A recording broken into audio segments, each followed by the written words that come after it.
sun had begun to sink low behind the horizon, painting the sky with soft streaks of gold and lavender as the river whispered its steady song against the stones on that lonely bank, where the cottonwoods stood silent and the air carried the scent of earth and water.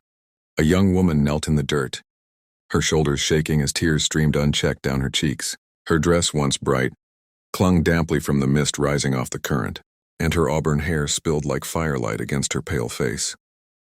She wept for the days that had been stolen from her, days of joy, of laughter, of love that had once filled this very riverbank with warmth.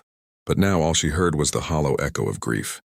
The crunch of boots on gravel startled her, though she didn't raise her head. She already knew who it was.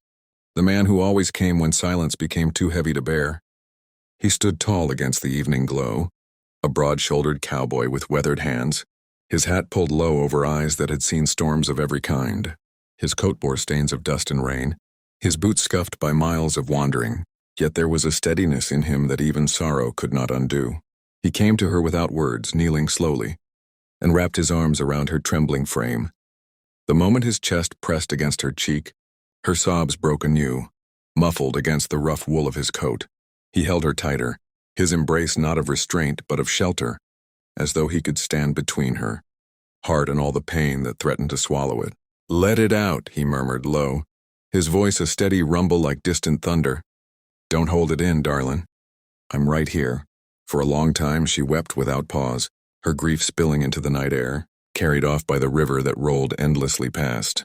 The cowboy did not rush her. He did not try to silence her pain with empty words. He simply held her, his hand running gently down her hair, his chin resting against her head, as though he were willing his own strength into her weary soul.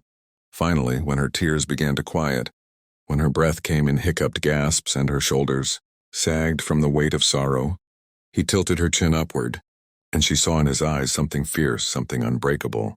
"This river's carried our tears long enough," he said, his thumb brushing the wetness from her cheek. "But I promise you, someday soon we'll fill it with laughter again. You and me, we'll stand right here and the air will ring with joy, not sorrow. I swear it." Her lips trembled as she searched his face, wondering if he could truly mean it, if joy could return to a place that had known such loss. But his gaze did not waver, steady as the land beneath their boots. He was a man of his word, a man who did not speak promises unless his very soul would see them kept. Something inside her shifted, not all at once, but like the first crack of light breaking through storm clouds after endless rain. She leaned against him once more, listening to the steady beat of his heart, and let herself believe that maybe, just maybe, his promise would hold. The river would not always be a place of tears. Someday it would echo with the sound of her laughter, bright and free, carried on the wind alongside his deep chuckle. That dream was enough to breathe life back into her chest, enough to let her heart take one cautious step toward healing. They stayed like that as the sky darkened into twilight, stars beginning to pierce through the fading veil of day. The cowboy never loosened his embrace and she never pulled away. Together they faced the river, not as it was in sorrow, but as it could be in hope. Each ripple seemed to promise change. Each gust of wind whispered of tomorrows yet to be written. In that moment, she realized that the strength she thought she had lost had been there all along, waiting in the arms of the man who refused to let her drown in grief. He wasn't just a cowboy. He was her anchor, her shield, and her guide toward a life that still held beauty, even after heartbreak. And with him by her side, she dared to dream of laughter returning to the riverbank where she wept. So remember this story, dear listener. Life has rivers that carry sorrow, banks where tears fall heavy, and nights that seem endless.